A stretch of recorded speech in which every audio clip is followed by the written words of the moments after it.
bring back to the board, as well as the association and the water master, for weaning the association off the funding and start shifting more over the next couple years to the water master. So that is the recommendation of this board order 5A2. Do we have a motion to approve board order 5A2? Mr. President, this is Rob. I will move that we approve board order 5A2. Thank you. I'll second. This is Shelley. Thank you. Any more discussion or questions? Hearing none, could we have a roll call vote, please? Gary Van Dam, Yes. Audrey Miller, Yes. Robert Paris, Yes. George Lane, Yes. Shelley Sorsable, Yes. Frank Donato, Yes. Yes. Keith Dias. Yes. That carried. Thank you. All right, thank you. Item number 6, consent calendar action items. Do we have a motion to approve the consent calendar?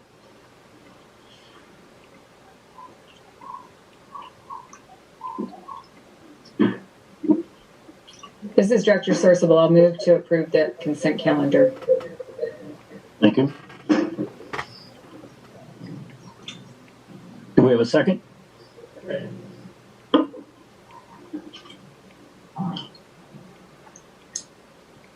This is Director Miller. I'll second. Thank you. Roll call vote, please. Gary Van Dam, Yes. Audrey Miller, Yes. Robert Paris, Yes. George Lane, Shelley Sorsable, Yes. Frank Donato, Yes. Keith Dias. Yes, that matter carried. Item 7A, Finance Committee. Chairman Donato, do you have a report? Yes. I'm going to go ahead and give this to our manager, Dwayne Chisholm, to go over with the. Yes, Board President Dias and members of the board. This item was discussed by the Finance Committee and has requested the staff do some more work on this. So we'd like to hold this off for any action until that work is complete. And we'll get back to you with a new recommendation based on that information that the Finance Committee recommended. Okay, thank you.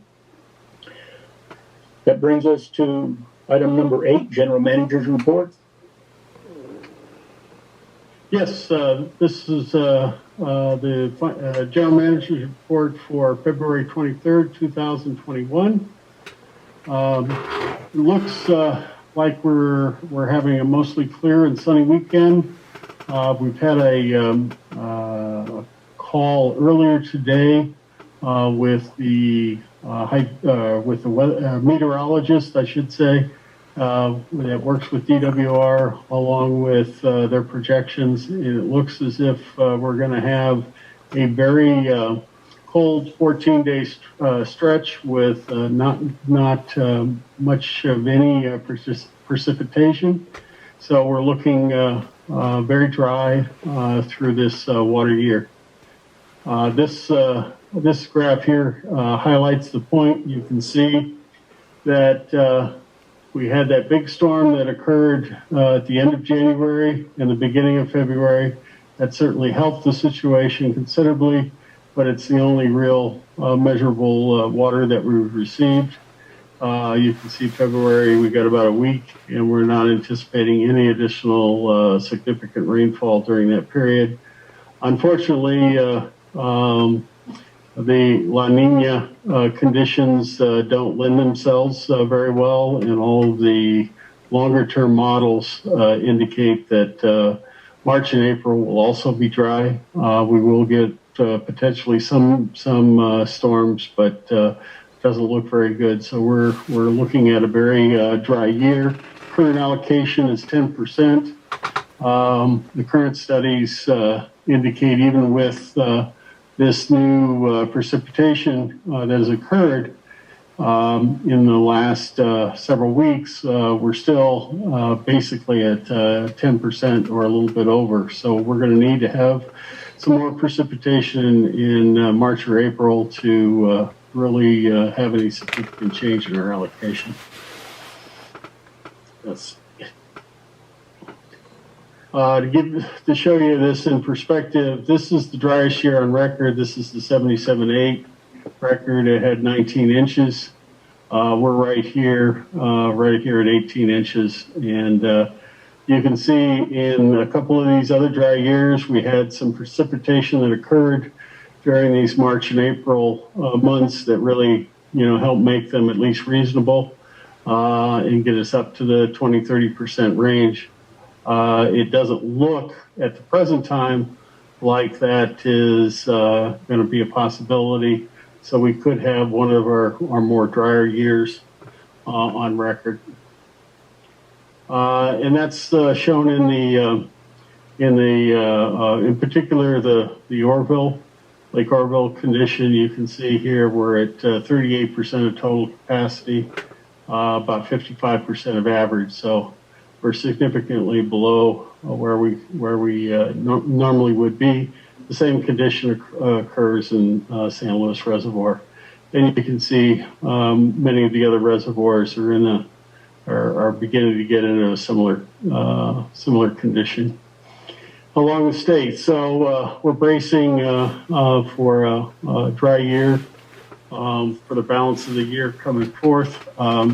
Fortunately, Avek has their water bank resources that will allow us to get through this year without any significant difficulty, and we continue to monitor that.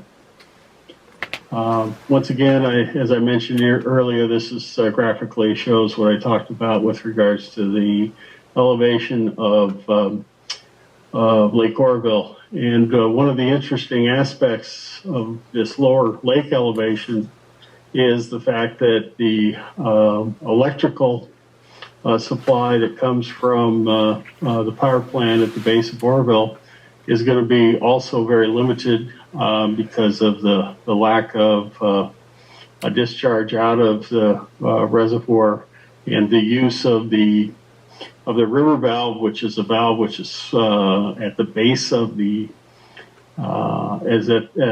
base of the dam, and that provides cold water for fish releases, but it doesn't go through the power plant, which is of particular importance to the state because Orville provides a lot of electricity that's necessary to meet those August and September conditions when the heat is the most and you have the potentials for the fire season.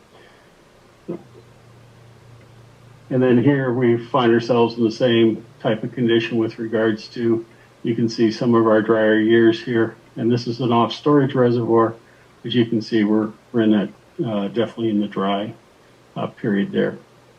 Closer to home, you can see we're operating about 21 million gallons a day. That's our current flow.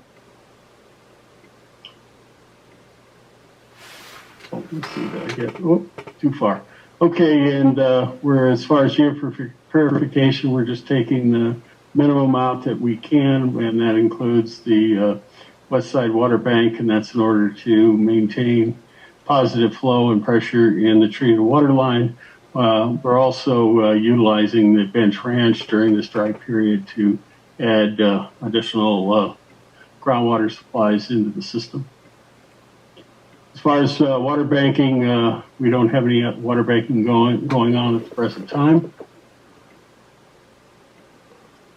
As far as water quality goes, got reported today that all the samples that were taken recently have come back and been reviewed and looking very, very positive as far as water quality for THMs. So the program that the agency has is working very well for water quality. As far as operation maintenance updates, the hydrochloride skid for the Phillips Lab pump station is due on March 8th. We completed 2 shutdowns since we met last. One in Leona Valley that was completed and some valve repairs were done. And back up in service, also on the east side feeder, had something very similar and got everything back online, and it's all working well. We do not have any new COVID cases. We still have one employee that is in quarantine, and as soon as we get a negative COVID test from him, he'll be back to work.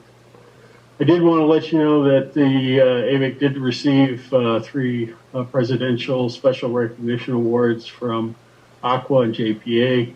That has to do with our low ratio of payment claims to deposit premiums, and with our workman's compensation program, our liability, and our property. So we're doing pretty well with regards to our losses. As far as schedules go, we have a Water Master meeting tomorrow. We also have the AV Edge Business Outlook Conference occurring at the same time. And as far as the GM schedule, I'll be in the office the rest of the next 2-week period. And that concludes my report. I'd be happy to answer any questions that you may have. Thank you, Dwayne. Any questions for Dwayne?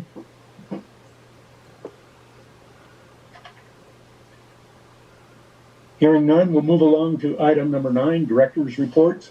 Do any of our directors have any reports to make?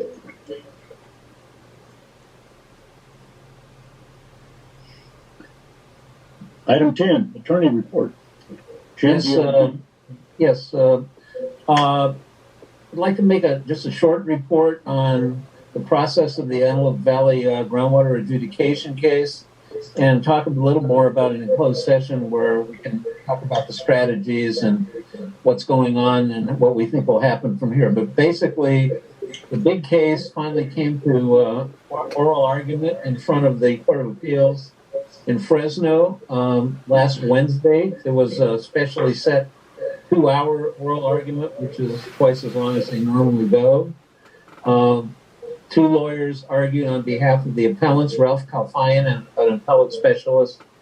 And for the defendants, there were 2 groups, one the public water suppliers and the group Avek is in, which consists of public entities, some other public entities that are not retail suppliers, and overliers. And so Jeff Dunn from Best and Krieger argued on behalf of the public water suppliers. Robert Cook argued for our group.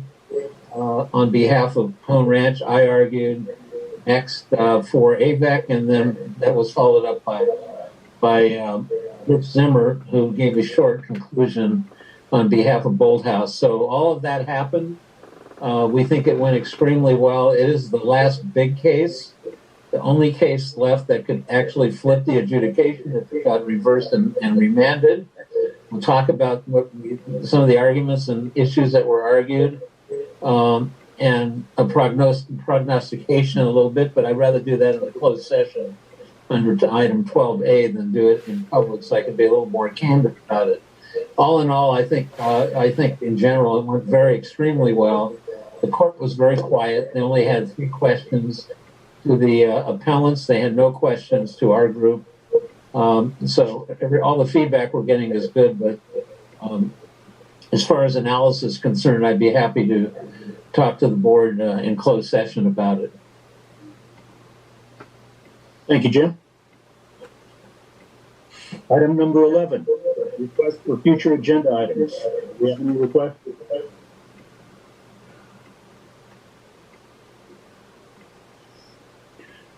Hearing none, we'll move along to item 12. Is there a reason to go into closed session tonight? Yes, there is for item A and item D. Do we have a motion to go into closed session for items 12A and 12D?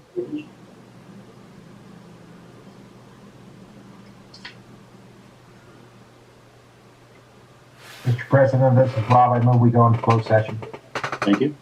This is Frank. I second that. Thank you. Do we have a roll call vote, please? Gary Van Dam, Yes. Audrey Miller, Yes. Robert Paris, Yes. George Lane, Yes. Shelley Sorcible,